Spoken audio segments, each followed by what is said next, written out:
Bonjour, je m'appelle Raphaël Pelmonte, je suis historien de formation, spécialiste de l'histoire de l'Amérique latine contemporaine, en particulier de l'histoire de Cuba, de l'histoire de la Cuba contemporaine et les années de révolution et aussi les années qui précèdent, les 10 années qui précèdent la révolution cubaine de 1959. Je suis maître de conférence à l'université de Poitiers depuis l'année 2020, depuis l'année 2020. J'ai étudié l'histoire dans plusieurs pays, en Belgique, au Chili, en France. J'ai fait ma thèse de doctorat en co-tutelle entre l'université Paris 1, Panthéon-Sorbonne et l'université catholique du Chili sur les relations entre Cuba, le Chili et l'Union soviétique pendant la guerre froide. Et actuellement, je mène aussi un projet de recherche financé, soutenu par l'Agence nationale de la recherche, ANR, sur les relations et les médiations entre Cuba et les pays francophones en Europe.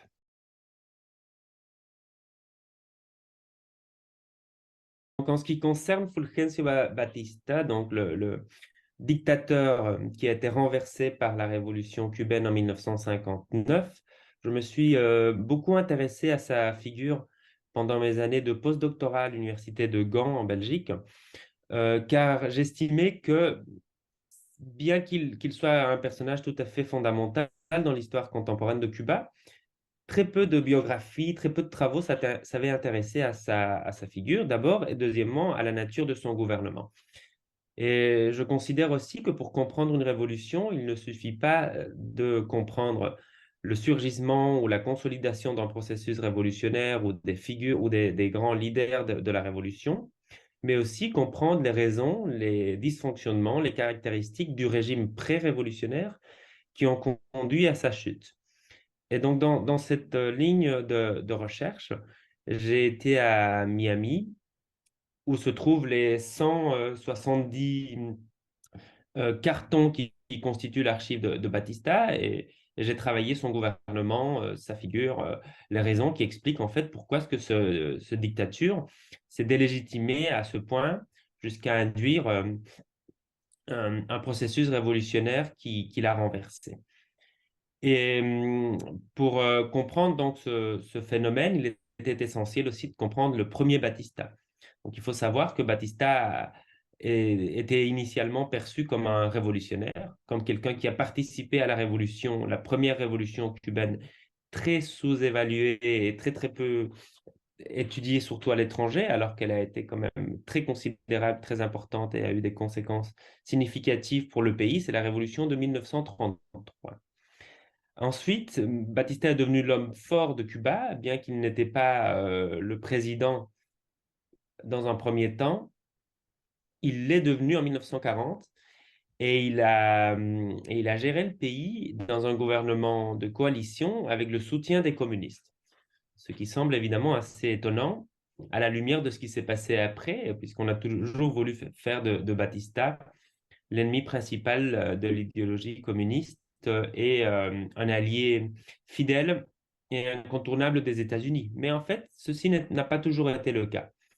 Batista a même mené des programmes de réforme agraire pendant son premier gouvernement et une politique économique assez nationaliste, ce qui a attiré d'ailleurs ou incité une certaine partie de l'élite, de la bourgeoisie cubaine à s'opposer à Batista, ce qui d'ailleurs sera ensuite repris pendant les années 1950, quand Batista reprend le pouvoir, mais cette fois-ci par la force, avec un coup d'État en mars 1952, et rencontre toute une série de difficultés entre 1952 et 1959 qui vont conduire à sa chute et à l'établissement d'un gouvernement révolutionnaire avec évidemment Fidel Castro à sa tête.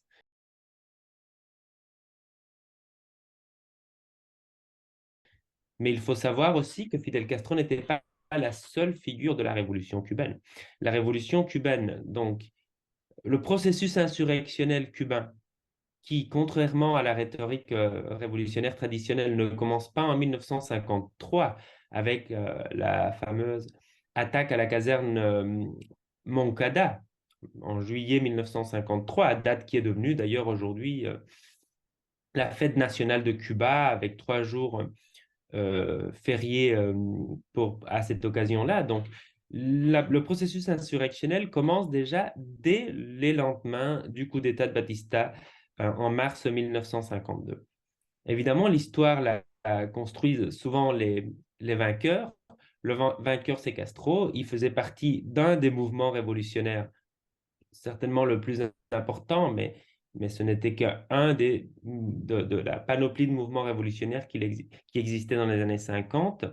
Et une fois arrivé au pouvoir, dans le besoin aussi de légitimité son pouvoir et sa figure, le gouvernement révolutionnaire de Castro a voulu donc accentuer le rôle du mouvement du 26 juillet, le mouvement de Castro, pour ainsi donc euh, élever sa personnalité et légitimer son pouvoir.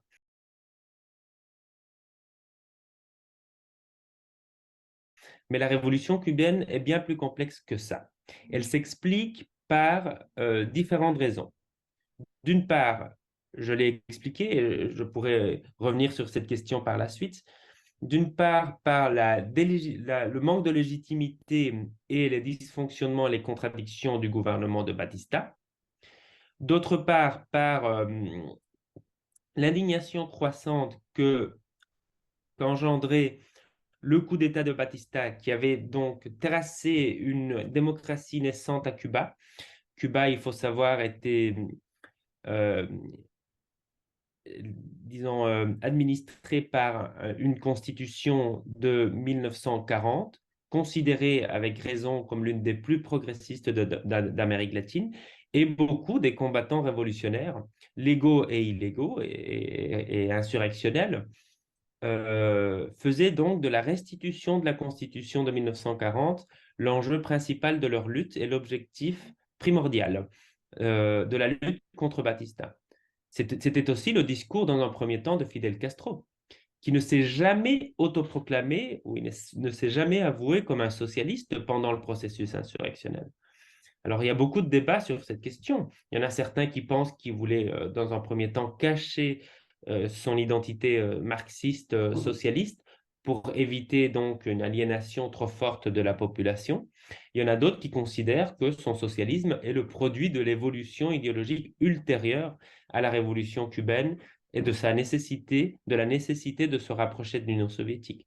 Mais ce qui est certain, c'est que le discours révolutionnaire, dans un premier temps, insiste sur la nécessité de retourner à l'ordre constitutionnel de 1940 et de reprendre les principes démocratiques. Évidemment, il y avait tout un discours aussi réformiste qui était très fortement accentué par le mouvement du 26 juillet de Fidel Castro, mais on ne parlait pas à ce moment-là d'une véritable révolution socialiste. Donc, première erreur de Batista, l'origine même, le péché original de son gouvernement, c'est le coup d'État. Complètement injustifiable. Tout ça semble indiquer que son objectif principal était celui donc de assouvir sa volonté de pouvoir et parce que des élections devaient avoir lieu dans cette année 1952. Batista voulait se présenter aux élections, mais tous les sondages indiquaient que il n'avait aucune chance d'emporter cette élection présidentielle.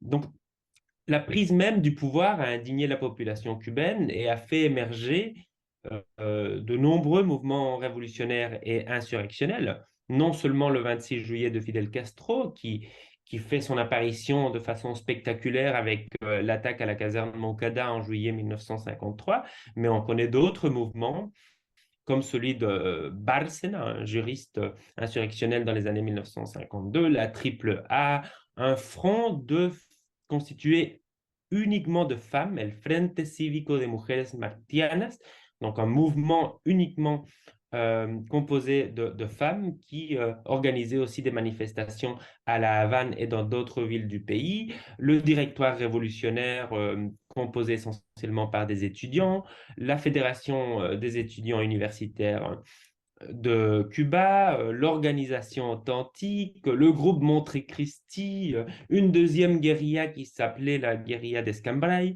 Ce que je veux dire avec tout cela, c'est que le mouvement révolutionnaire n'est pas que la victoire éclatante de l'avant-garde révolutionnaire qui serait celle de Fidel Castro, de Che Guevara et de Raúl Castro, mais la convergence de toute une série de mouvements révolutionnaires avec des idéologies et des pensées tout à fait divergentes, mais qui ont estimé nécessaire de s'unir face à la dictature de Batista, qui était une dictature maladroite, injustifiée, et qui donc a très rapidement accentué l'opposition contre lui, au point que Batista, qui était un militaire à la base, mais qui voulait se présenter comme un président civil dans ces années 1952, a eu des relations extrêmement difficiles et tendues avec les forces armées de Cuba, ce qui explique aussi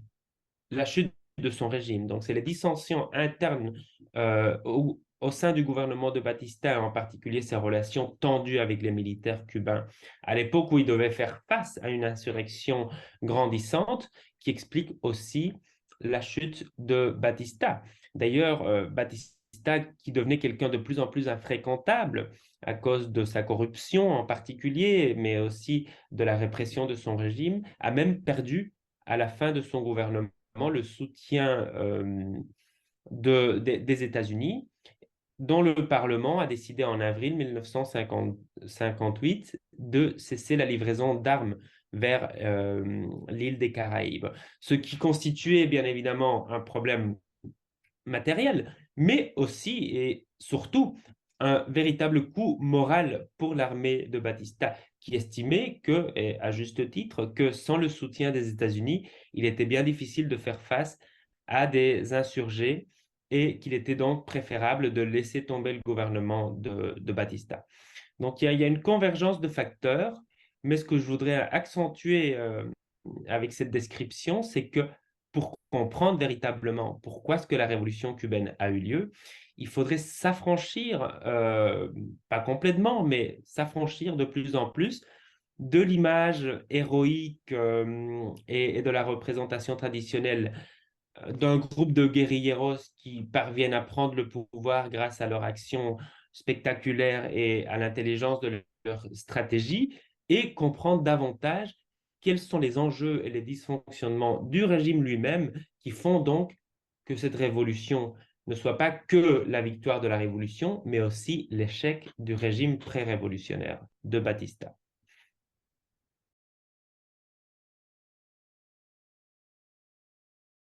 Voilà, il y avait une véritable coalition révolutionnaire qui s'est faite contre lui et qui a permis finalement aux révolutionnaires de prendre le pouvoir. Dans un premier temps, avec un régime qui semblait assez modéré. L'un des premiers voyages internationaux, d'ailleurs, de Fidel Castro, quand il était Premier ministre, quand il était oui, Premier ministre de Cuba, il se rend aux États-Unis. Il rencontre le vice-président Richard Nixon et fait toute une série de conférences, en particulier à l'université de Princeton, où il nie de façon absolue son appartenance au communisme ou même l'intervention ou l'influence des communistes au sein de son gouvernement. Donc, le processus de radicalisation de la révolution cubaine et la déclaration finalement de la révolution cubaine comme étant socialiste en avril 1961 est un phénomène graduel, est une évolution progressive qui ne se fait pas du jour au lendemain. Il y a une première phase que l'on pourrait qualifier de modérée, où au sein même du gouvernement et du gouvernement parallèle qui commence à se former aussi dans l'Institut de la réforme agraire, le INRA, où on trouve des figures comme Castro évidemment et Che Guevara. Il y a des tensions aussi croissantes entre les modérés et les radicaux. Dans toutes les révolutions, les choses se passent ainsi. Il faut, dans un premier temps, un front uni pour abattre le dictateur et le renverser. Une fois qu'on arrive au pouvoir, bien évidemment, les dissensions commence à se cristalliser. Et dans le cas de cubain, ça n'a pas été l'exception. Il y avait des secteurs plus modérés, des secteurs plus radicaux. Fidel Castro semblait hésiter entre les deux. On sait aujourd'hui que Raúl Castro, par contre, son frère, lui, connaissait déjà le monde de l'Est. Il s'était rendu en 1953 dans des pays au-delà du rideau de fer, non pas en Union soviétique. Guevara aussi avait une pensée marxiste avant l'arrivée au pouvoir de Fidel Castro en 1952, mais Castro semblait hésiter.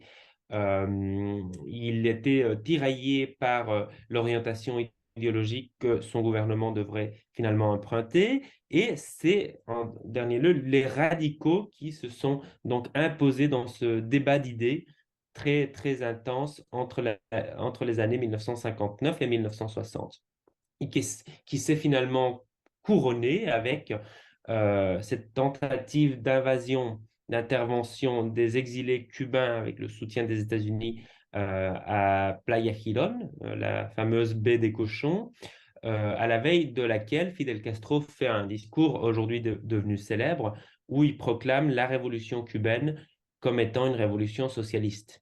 Et quelques mois plus tard, en décembre de 1961, il fera un deuxième discours important où il se dit marxiste-léniniste, entamant ainsi une nouvelle phase de la révolution où le rapprochement avec l'Union soviétique et surtout le soutien de l'Union soviétique à Cuba deviendra évidemment crucial pour la survie du régime.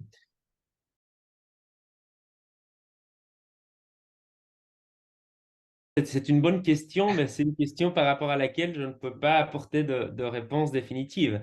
En fait, c'est une question qui taraude les observateurs et les intellectuels depuis près de 60 ans.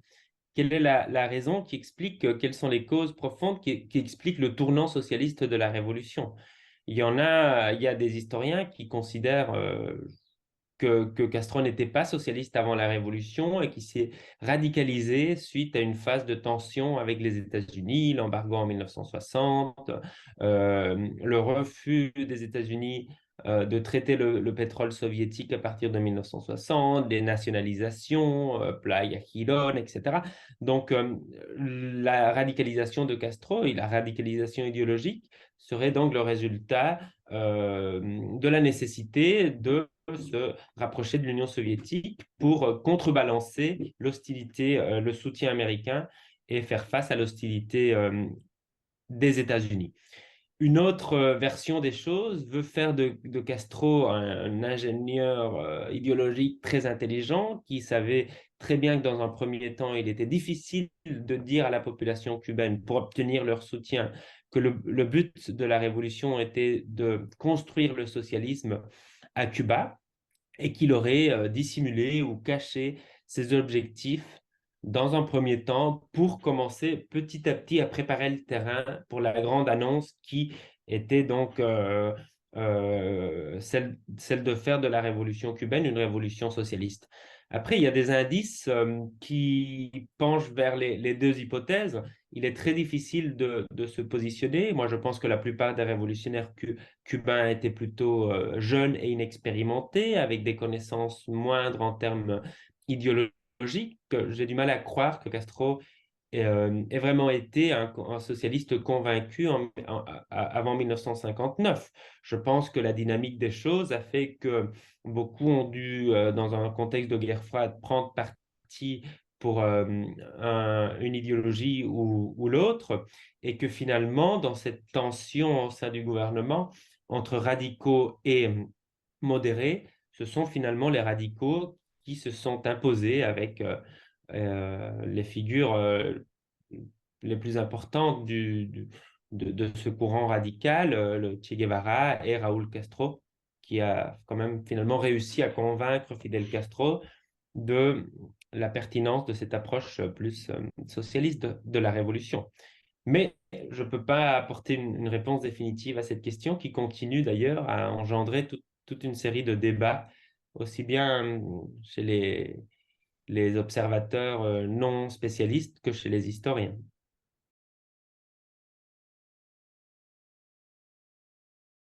Le fait de caractériser la révolution cubaine comme une révolution socialiste a eu une influence aussi dans la politique.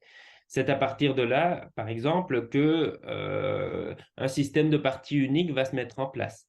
C'est en 1961, par exemple, que une première organisation politique unifiée, ce qu'on appelait la SORI, donc Organisation révolutionnaire intégrée, va donc émerger. Ensuite, en 62, une deuxième organisation unifiée, en 65, le Parti communiste de Cuba. C'est aussi en 1962 qu'on commence à constater une plus grande répression des manifestations culturelles dissidentes. Donc en 1961, un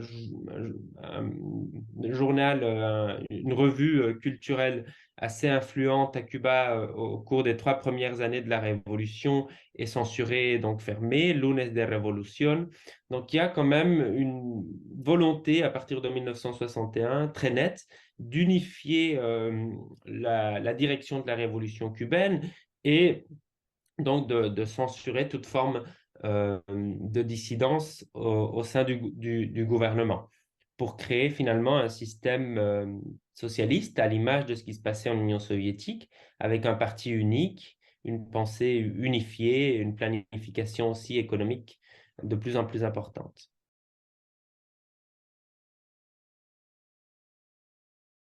Ah oui. Donc, pour l'Union soviétique, la révolution cubaine est une bonne nouvelle. Dans un premier temps, l'Union soviétique hésite à s'engager à Cuba et ne sait pas très bien comment définir ce qui se passe à Cuba. En 1959, Khrouchtchev, Nikita Khrouchtchev, qui était le premier secrétaire du Parti communiste de l'Union soviétique à l'époque, envoie un premier espion pour évaluer la situation de Cuba.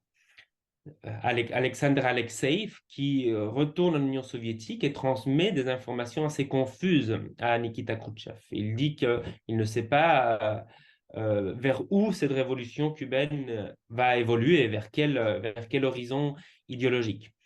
Au début de l'année 1960, Anastas Mikoyan, qui était l'un des grands dirigeants de l'Union soviétique à l'époque, se rend à Cuba et lui, par contre, il tire des conclusions plutôt encourageantes. Cuba n'était toujours pas socialiste, mais incite Khrouchtchev à fournir une aide plus importante à l'île de Cuba.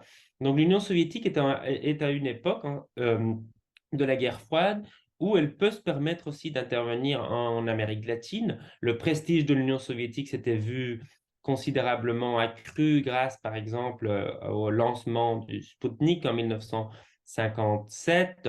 Ensuite, en 1961, c'est l'envoi du premier homme, Yuri Gagarin, dans l'espace. Tout ça fait que l'Union soviétique se trouve dans une situation plutôt de grand prestige international, mais aussi dans un moment de détente internationale, de coexistence pacifique. Donc, Khrouchtchev prend le risque de s'engager à Cuba, ce qui pouvait évidemment attirer les foudres de Washington, et ce qui va déboucher finalement sur la fameuse crise des missiles qui s'est résolue en novembre 1962 par le retrait des armements soviétiques de l'île de Cuba, mais aussi par un accord secret, et c'est très important de le signaler, dans un accord secret par le biais duquel l'Union soviétique, pardon, les États-Unis s'engageaient aussi à retirer leurs missiles du territoire turc et italien, mais aussi par lequel Kennedy s'engageait à ne plus attaquer ou à ne pas tenter d'envahir ou de changer le gouvernement, d'attaquer violemment le gouvernement de Fidel Castro. Et ceci a donc permis une forme de stabilité politique à Cuba. L'hostilité des États-Unis, bien sûr, n'a pas du tout diminué, mais les tentatives d'invasion, comme la baie des cochons, ne se sont plus reproduites à Cuba. Et l'Union soviétique a pu donc augmenter aussi ses aides, son assistance économique, fournir des grandes quantités de pétrole à Cuba, tout en, tout en maintenant par moments des relations difficiles avec Cuba.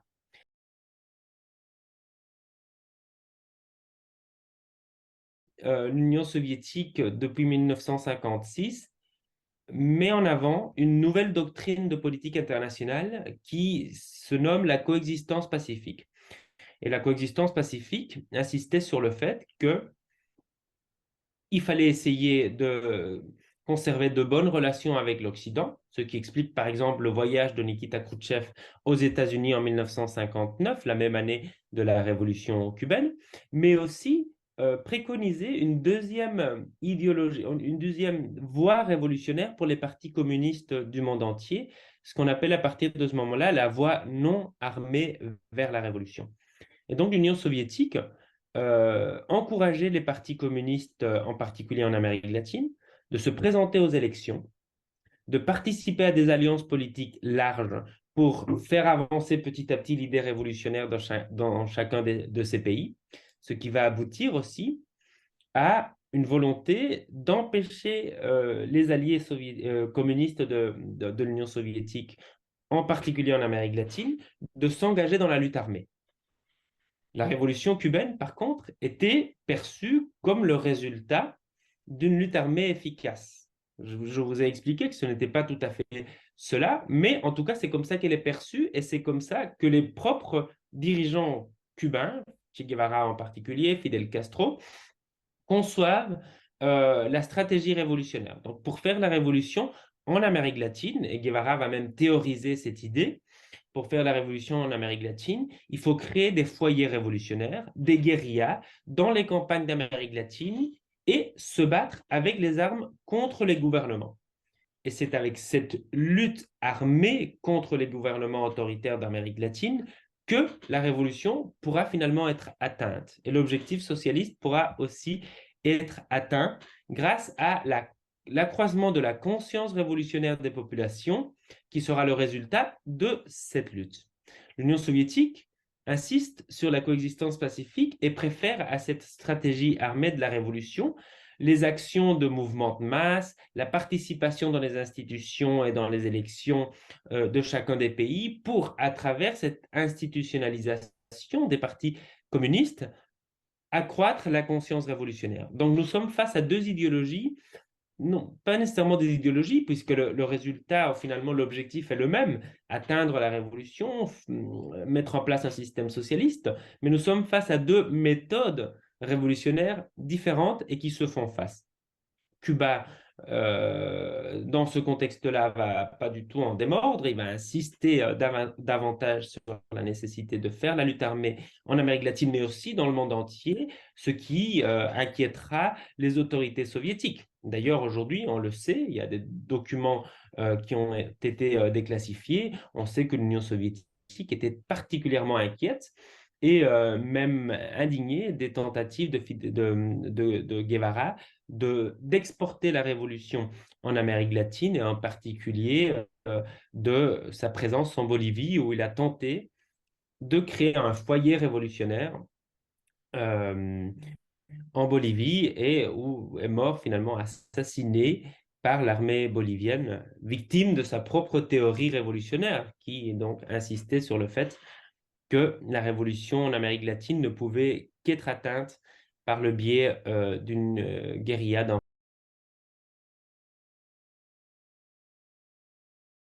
pendant les années 60 a joué un jeu très risqué, un jeu risqué par rapport à l'Union soviétique parce que c'était un pays face à l'hostilité des États-Unis qui dépendait entièrement de l'Union soviétique d'un point de vue économique, mais qui essayait aussi de s'affranchir en termes idéologiques de l'Union soviétique. Et où est donc le juste milieu? Jusqu'à quel point l'Union soviétique va permettre à Cuba de conserver cette voie dissidente au sein du mouvement communiste international, tout en octroyant l'assistance économique dont Cuba a besoin, et à quel point l'Union soviétique va dire maintenant ça suffit. À un moment donné, l'Union soviétique a effectivement dit maintenant ça suffit, en 1967, menace Cuba donc de réduire l'approvisionnement de pétrole, ce qui est perçu bien évidemment comme un premier avertissement, une première menace de diminuer l'aide dont Cuba avait si besoin. Et c'est à partir de 1968, en particulier après le soutien de Fidel Castro à l'intervention soviétique et du pacte de Varsovie en Tchécoslovaquie pour renverser le projet connu comme le printemps de Prague, donc cette tentative de réformer le socialisme au sein même euh, du, du bloc de l'Est. C'est avec le soutien de Fidel Castro, le soutien public de Fidel Castro à cette intervention du pacte de Varsovie, qu'une nouvelle période de relations harmonieuses entre Cuba et l'Union soviétique va donc s'ouvrir et qui va se prolonger pendant près de 3 décennies jusqu'à la chute de l'Union soviétique.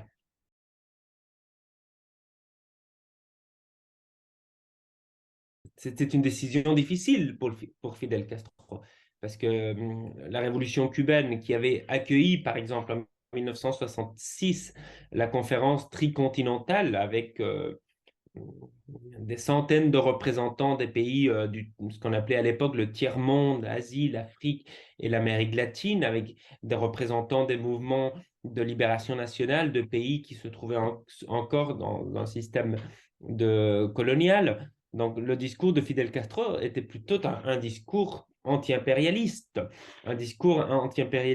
qui signifiait que il défendait les petits pays face aux menaces des grands pays qui interviennent donc dans la souveraineté de ces pays qui cherchent une voie indépendante.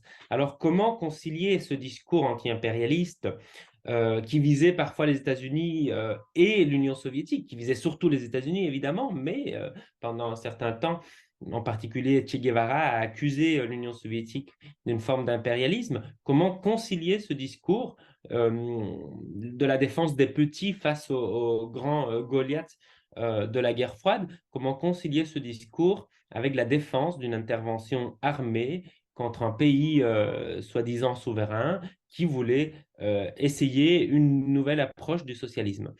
Beaucoup d'observateurs externes et même à l'intérieur de Cuba. Moi, j'ai pu faire beaucoup d'entretiens avec des révolutionnaires cubains lors de mes 5 séjours de recherche à Cuba, m'ont dit que c'était une surprise pour nous, on était déçus, on n'a pas compris ce discours de Fidel Castro. Donc, beaucoup d'observateurs et même des membres ou des personnes actives dans la révolution cubaine dans ces années-là étaient surprises, déçues de constater que Fidel Castro soutenait finalement le Big Brother soviétique, qui était à l'époque face à un petit pays, entre guillemets, la Tchécoslovaquie, qui cherchait une voie indépendante tout en restant dans les rangs, normalement, en restant dans les rangs du socialisme. Donc, c'est un discours qui a fait euh, beaucoup de bruit, évidemment, dans son contexte et qui est prononcé, je pense, de façon assez pensée pour afficher le soutien définitif de Cuba à l'Union soviétique et donc annoncer l'ouverture d'une nouvelle période de relations, ce qu'on appelle la normalisation des rapports entre l'Union soviétique et Cuba. Et à partir des années, surtout à partir des années 1970, début des années 70, Cuba entre dans une phase de soviétisation et adopte un modèle idéologique et politique de plus en plus proche et inspiré du modèle soviétique.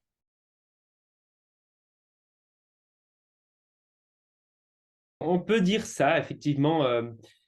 Il y a d'abord un courant de recherche, et quand on parle avec les Cubains, ça se confirme, euh, qui dit qu'il existe encore aujourd'hui à Cuba une forme de nostalgie par rapport aux années 80.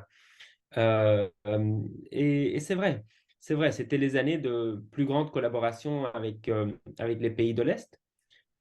Cuba entre en 1972 dans l'Alliance commerciale des pays socialistes, le CAMECON, ce qui veut dire que Cuba reçoit des produits abondants de pays socialistes, une variété aussi de nourriture en conserve, bien sûr des véhicules soviétiques, des machines à laver bulgares, par exemple, des appareils photographiques allemands.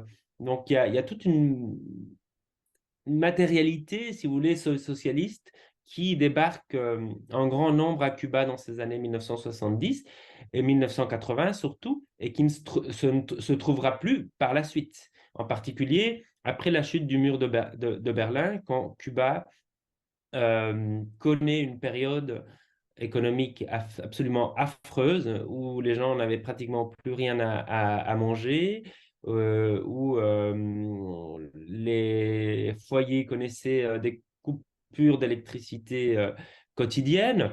Donc, par rapport à cette période de crise économique terrible que Cuba a connue au début des années 90, il était bien évidemment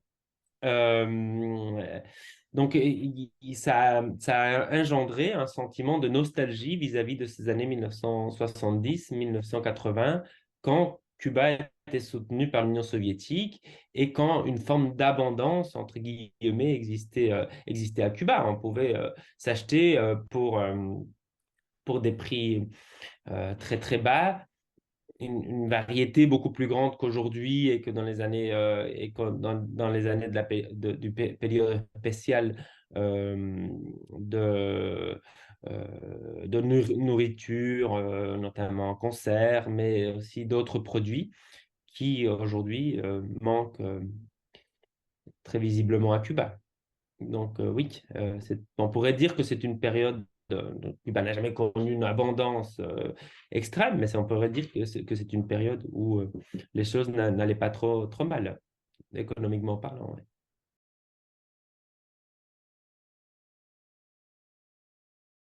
Alors effectivement, c'est un contexte très difficile pour Cuba.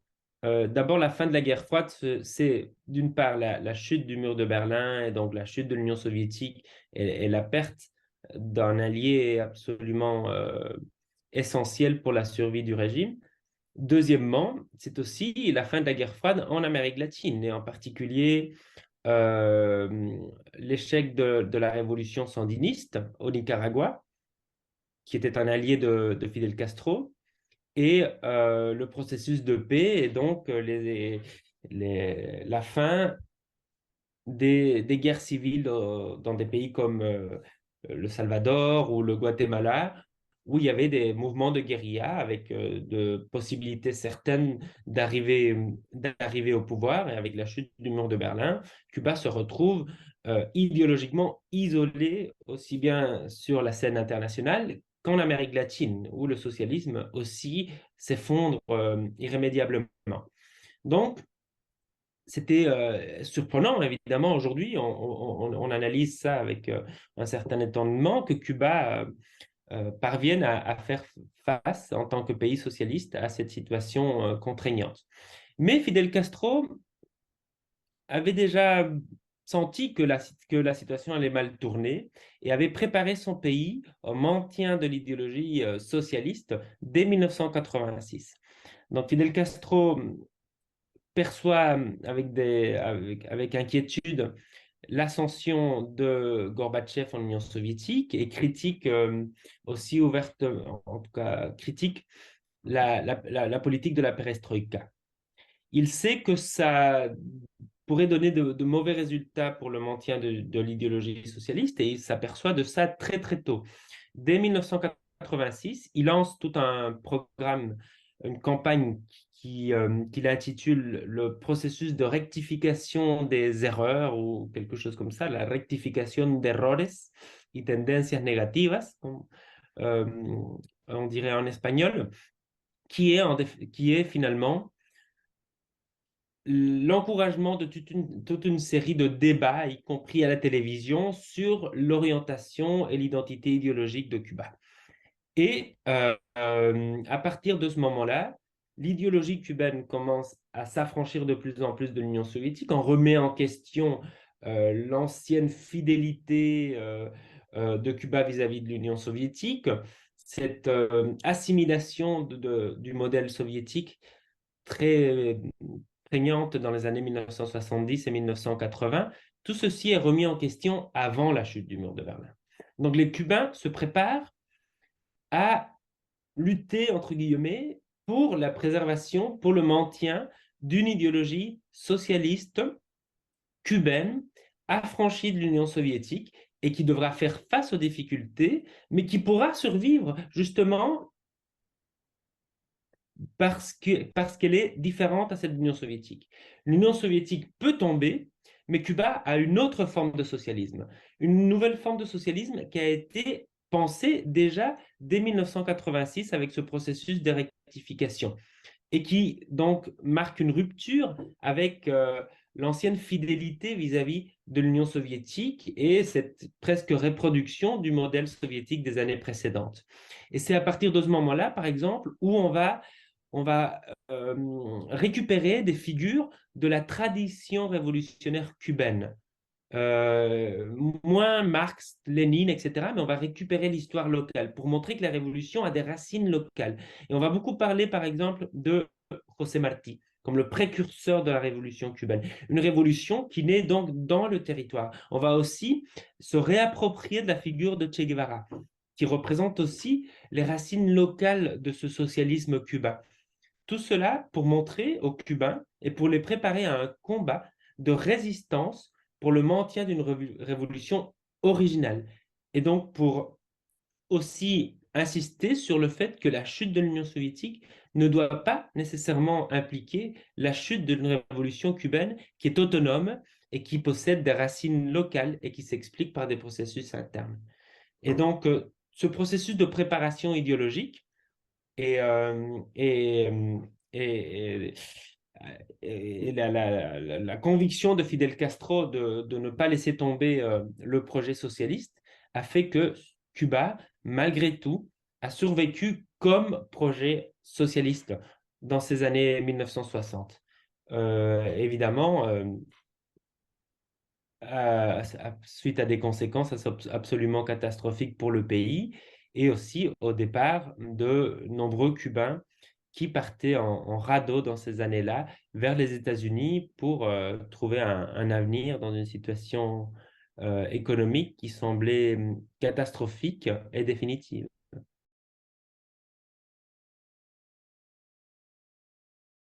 Il faut se demander à quel prix il s'offre le régime, en tout cas ce qui restait du socialisme. Et, il le fait aussi au prix de réformes très importantes, et notamment de l'introduction du tourisme à Cuba, qui devrait permettre donc de remplacer le soutien économique que l'Union soviétique octroyait auparavant, ce qui fait que la nature aussi de la révolution cubaine va changer, le contact avec l'extérieur, l'introduction de certaines pratiques capitalistes, les premières ouvertures de secteurs privés dans l'île et tout un programme de réforme qui a été accentué par la suite par Raúl Castro suite à l'effacement de Fidel Castro à partir de 2006. Donc le socialisme cubain, comme on l'entendait à l'époque, est complètement dénaturé aujourd'hui avec des hôtels 5 étoiles qui se trouvent au milieu de la Havane à côté de maisons extrêmement précaires, de produits de luxe qui sont accessibles que des, des touristes riches. Donc, il y a eu le maintien d'une forme de socialisme, oui, c'est vrai, mais qui est complètement dénaturé et qui s'expliquait surtout, à mon avis, par la volonté absolue de garder le pouvoir.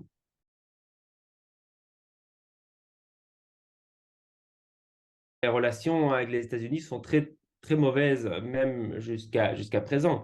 Avec le gouvernement de Barack Obama, il y avait eu une tentative de normaliser les relations entre Cuba et les États-Unis. D'ailleurs, ce fut plus qu'une tentative. Barack Obama s'est rendu en 2016 à Cuba. Cuba a aussi accueilli toute une série de grandes figures de la mode occidentale. Les Rolling Stones ont fait un grand concert avec 1 million de spectateurs à La Havane. Les sœurs Kardashian aussi ont débarqué à La Havane. Il y a eu des tournages de films, donc une véritable période de normalisation, ce qui a eu évidemment aussi des conséquences économiques très importantes à Cuba et une forme de stabilité économique aussi, parce que par exemple les touristes américains qui n'étaient pas autorisés à voyager à Cuba dans les années précédentes ont pu visiter l'île, y compris dans des croisières, ce qui a permis aussi de changer un peu la représentation, l'image qu'on a traditionnellement, en particulier de cette ville, la Havane, où on voyait des énormes croisières américaines qui débarquaient de façon quotidienne.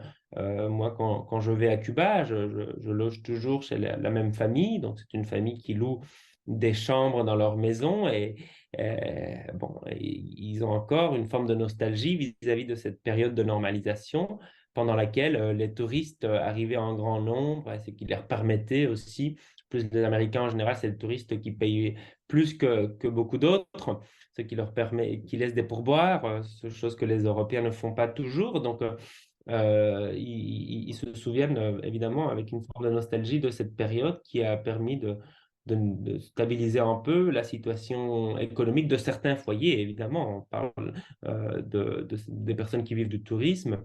Dans les campagnes, la situation était bien évidemment différente, mais ça a un peu dynamisé l'économie. Ça a eu des conséquences considérables et ça semblait montrer qu'une forme de normalisation pouvait ensuite se consolider. Mais avec l'arrivée au pouvoir de Donald Trump, euh, essentiellement pour des objectifs pragmatiques et électoraux, Donald Trump a décidé de interrompre toute forme de collaboration entre les États-Unis et Cuba pour satisfaire l'électorat d'origine cubaine de Miami et gagner éventuellement ce bastion électoral républicain et à démanteler toutes les mesures prises par Obama dans les années 2014, 2015, 2016. Aujourd'hui, Biden a une politique plutôt ambivalente. Certaines choses ont changé, mais globalement, les restrictions imposées par Trump n'ont pas été démantelées, sauf peut-être l'envoi d'argent des États-Unis aux familles cubaines qui avait été considérablement réduit dans les années de Trump. Aujourd'hui, les familles des Cubains vivant à l'étranger peuvent effectivement envoyer des sommes beaucoup plus importantes qu'auparavant. Mais le pays est toujours sous embargo, ce qui crée certainement des difficultés croissantes. Et dans un contexte où le principal allié de Cuba, donc la Russie, a plutôt d'autres chats à fouetter, évidemment, la situation ne se présente pas de manière très encourageante pour Cuba aujourd'hui. Et les pénuries sont très conséquentes. Moi, j'étais à Cuba en décembre 2022. C'est impossible de trouver un quelconque produit, surtout des produits alimentaires, sans faire 2 heures de fil. Et pour 2 heures de fil, on trouvera peut-être des, du poulet congelé, des sardines en conserve ou des pois chiches, mais pas grand-chose de plus. Donc la situation était particulièrement dramatique. Je pense que sur les 5 fois où j'ai été à Cuba pour des séjours de recherche, celle-ci a été sans doute la plus triste.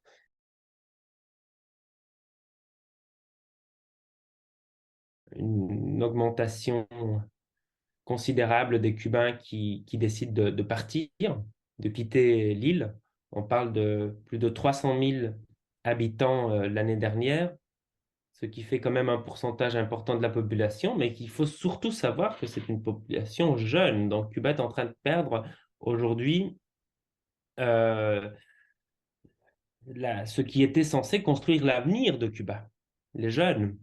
Et ce qui reste, c'est les plus âgés, que le gouvernement, évidemment, doit soutenir, y compris financièrement, et ce qui ne rend pas les choses plus faciles, évidemment. Donc la crise est très significative. C'est une crise très, très profonde qui existe aujourd'hui à Cuba, et tout le monde s'inquiète de la situation. Moi, le premier, c'était très, très triste de voir ça, mais on ne voit pas une issue au court terme au moins favorable.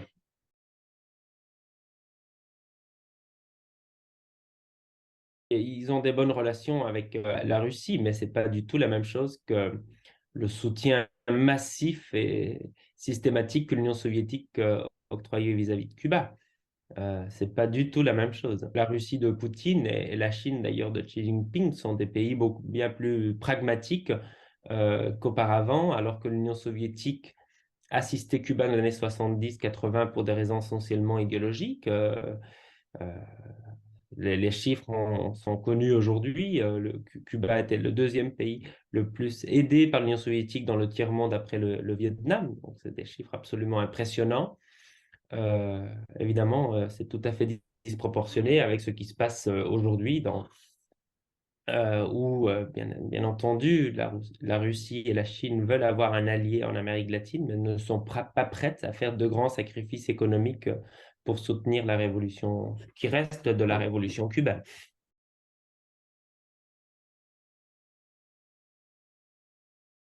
Je ne sais pas si on peut parler du même régime ou du même système. Ça a beaucoup évolué. Aujourd'hui, des réformes importantes d'un point de vue économique sont en train d'être mises en place avec une activité privée aussi qui augmente et qui va transformer Cuba peut-être en un nouveau modèle, notamment après la mort des derniers grands idéologues de la révolution cubaine depuis le début de cette révolution. Donc, il faut savoir que Raúl Castro, même s'il n'est plus président du pays ni premier secrétaire du Parti communiste, il est encore en forme et vivant à ses 91 ans.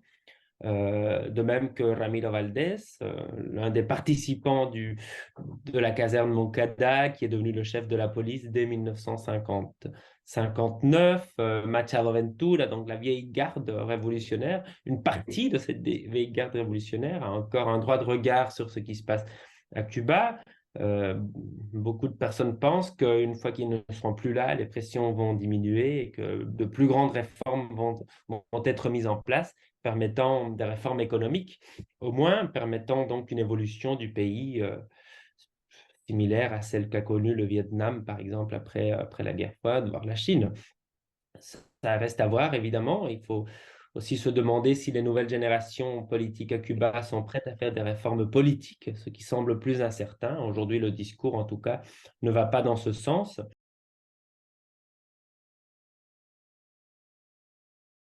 Il y a un accès croissant à Internet. J'ai expliqué aussi que en 2014, la première fois que je me suis rendu à Cuba pour un séjour de recherche, Internet était disponible que dans certains hôtels pour étrangers et ça coûtait plus ou moins 10 euros de l'heure, ce qui est un prix extrêmement cher, évidemment, pour accéder à Internet. En tout cas, on n'accède pas autant qu'on veut à Internet à ce prix-là. La situation s'est un peu améliorée en 2018, en 2019, quand je me suis également rendu à Cuba, mais il fallait se connecter dans des lieux publics. On ne pouvait pas avoir Internet chez soi, ou en tout cas pas sur son téléphone. Il y a des personnes qui avaient certains ordinateurs, mais on n'accédait pas à la 3G, la 4G. La dernière fois que je suis allé à Cuba, donc c'était il y a quelques mois, j'ai pu pour la première fois accéder à Internet sur mon téléphone avec la 3G ou la 4G. Et l'accès à Internet, d'abord, permet un énorme accroissement des influences extérieures et un intérêt évidemment croissant vis-à-vis du mode de vie occidental capitaliste. Donc, les jeunes sont tentés par ce qui se passe ailleurs et constatent donc le contraste entre l'abondance qui pourrait exister aux États-Unis et les limitations encore visibles à Cuba. Et tout cela a expliqué aussi les manifestations spontanées qui ont eu lieu l'année dernière à Cuba, où des centaines, des milliers de personnes se sont rendues dans les rues de la Havane et d'autres villes et de plusieurs dizaines de villes et de localités à Cuba pour manifester leur mécontentement, certains pour aussi exprimer leur rejet de l'idéologie socialiste. Donc, c'est la première fois depuis la Révolution, il faut comprendre ça, qu'un tel mouvement spontané dans les rues, de telles manifestations avaient lieu à Cuba. Le régime était évidemment très, très inquiet. Aujourd'hui, on parle de près de 600 prisonniers politiques à Cuba, et notamment beaucoup de personnes qui ont participé à ces manifestations, et même y compris des mineurs de moins de 18 ans, qui sont passibles de peine d'emprisonnement à Cuba à partir de 16 ans. Donc, effectivement, il y a une situation tendue et un mécontentement aussi grandissant de la part de la population et aussi une forme de détachement par rapport à l'objectif original de cette révolution qui était celui du socialisme. Une anecdote qui m'a fort frappé quand j'étais à Cuba, euh, lors d'une discussion avec deux des Cubains qui vivent dans la maison où moi je séjourne à chaque fois que je m'y rends. Donc, je loue une chambre dans une maison qui appartient à une famille où il y a une grand-mère, une mère et ses deux enfants, une fille de 18 ans et un garçon de 21 ans. Et lors d'un repas avec eux, je leur demandais s'ils avaient l'intention de rester à Cuba ou de vivre à l'étranger, comme beaucoup de personnes de leur âge font. Et ils m'ont regardé avec des yeux surpris, comme pour dire, mais quelle naïveté, évidemment, qu'on veut partir. Moi, je leur réponds, mais c'est un peu compliqué, non? Il y a votre mère qui est ici, le papa aussi se trouve à la Havane, la grand-mère qui est la propriétaire de la maison. Ils me disent oui, bien sûr, mais même ma mère m'encourage à partir dès que j'aurai l'occasion. Donc la situation est ainsi faite. C'est très triste. Évidemment, il y en a certains, une minorité, qui restent attachés au projet révolutionnaire, mais j'ai l'impression que la désaffection est très très forte chez les jeunes en particulier.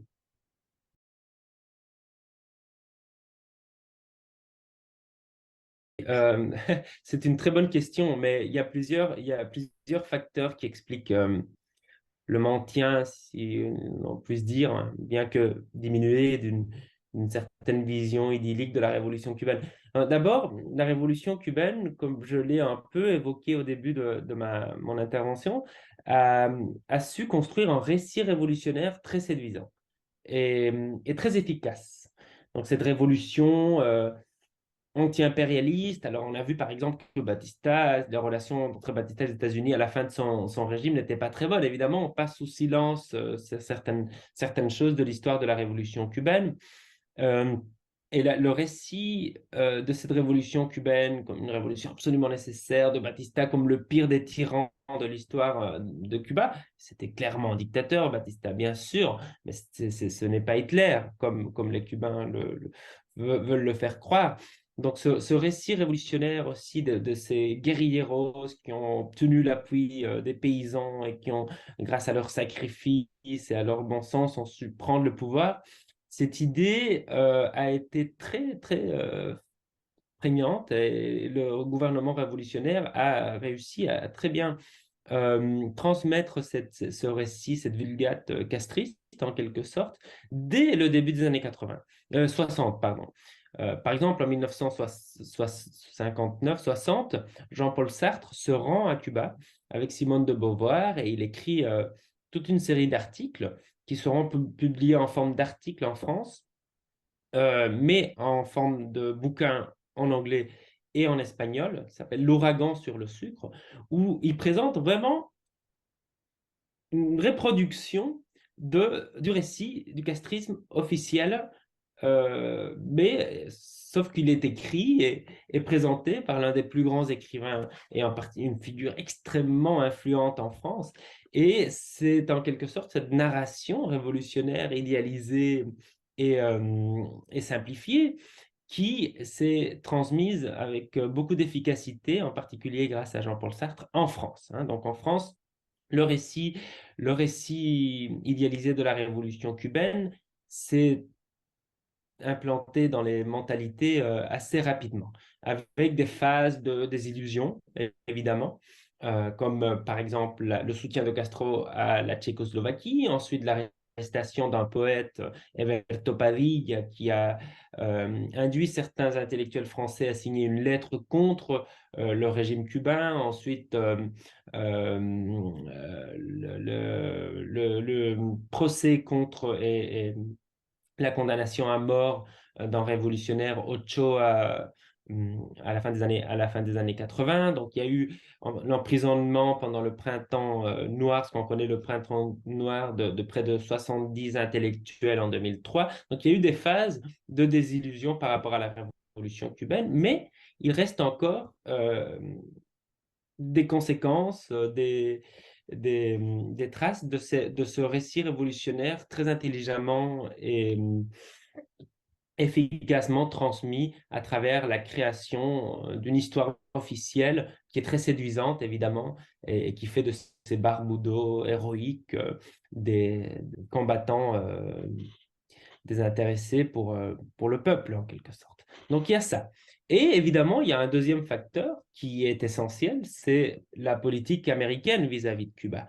L'agression constante des États-Unis vis-à-vis de Cuba, l'embargo américain, ça a clairement des conséquences sur l'économie de l'île et qui permet de comprendre en partie les difficultés que Cuba connaît aujourd'hui.